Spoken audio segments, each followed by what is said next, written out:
long way since then, and ever since we bought the Cobra, I didn't drive it for the longest time, and my dad was always nervous to let me drive it.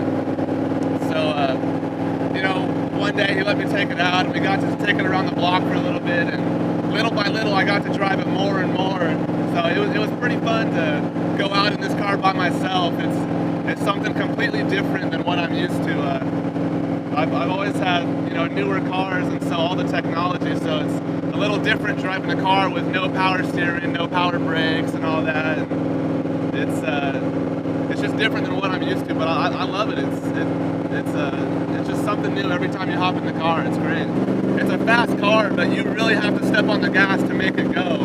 In my car, you just have to touch the throttle and it'll give it some gas, but when you want to go, you got to go in this one. Not every day you see a younger guy driving an old replica Shelby out on the streets. Ever since I was little, I grew up around Cobra stuff. There was Cobra pictures, I had Cobra t-shirts as a kid. Everything I knew was a Shelby Cobra. That was the only thing I knew growing up. So the fact that the dream became a reality and we're actually getting to drive the car that we took years to build and everything, it's awesome to finally have it, finally be in the driver's seat of a real Cobra, a Cobra and all that. The power, when you hear that it's 500 horsepower in this thing, you think it's going to be, crazy fast, which it is. But,